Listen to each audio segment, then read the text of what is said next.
भाभी को बार बार मायके क्यों जाने देती हो? मम्मी जी, आज चीकू का जन्मदिन है, भैया ने बुलाया है, आप सबको भी न्योता दिया है।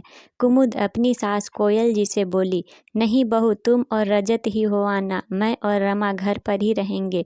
जी मम्मी जी, मैं सब्जी बना जाती हूँ और आटा गूँथ देती हूँ, आप दोनों को जब भूख हो रमा रोटियां सेक देगी।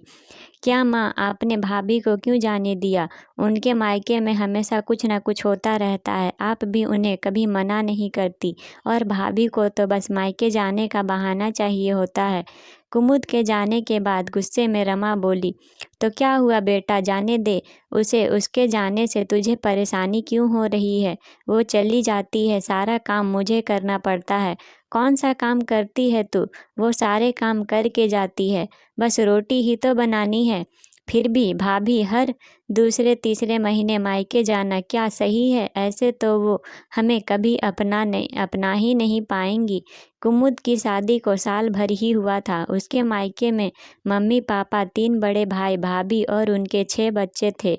क्योंकि परिवार बड़ा था, इसलिए हर दूसरे तीसरे महीने उसके मायके में कोई ना कोई फंक्शन होता रहता था। कभी किसी का जन्मदिन तो कभी शादी की सालगिरह। कुमुद का मायका ससुराल से 10-12 किलोमीटर ही दूर था, इसलिए कुमुद भी बुलावे पर अक्सर चली जाती।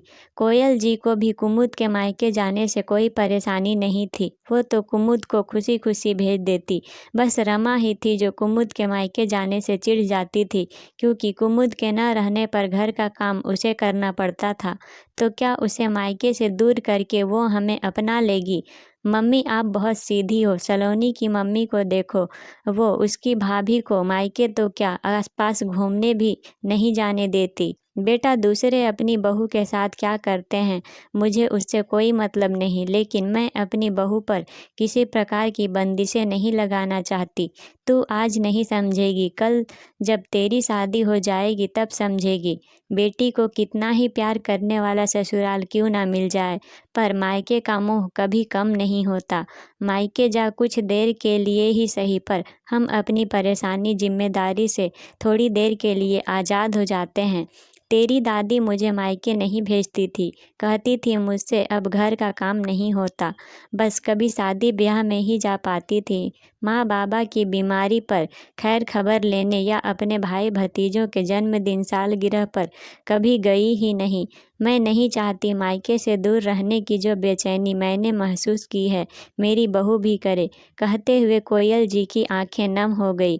बेटा, बीती बातें कल से सबक लेकर हम अपना आज और आने वाला कल संवार सकते हैं। तुझे भी पराये घर जाना है, तब शायद तू मायके का मोह समझ पाए। आज हम हैं, कल नहीं रहेंगे, तब तेरी भाभी ही हमारी जगह लेगी। भाभी के साथ प्यार से रहेगी तो कभी मायके के लिए नहीं तरसेगी। सॉरी मम्मी, अब कभी भाभी के मायके जाने पर नाराज नहीं होऊंगी। मम्मी, मैं अभी आई। भाभी भाभी, आप तैयार हो जाइए, खाना मैं बना लूँगी। रसोई की ओर जाती हुई रमा बोली। कोयल जी खुश थी कि उनकी बेटी को समय रहते उनकी बात समझ में आ गई। दोस्तों, कहानी अच्छी लगी हो तो ज़्यादा से ज़्यादा शेयर करें।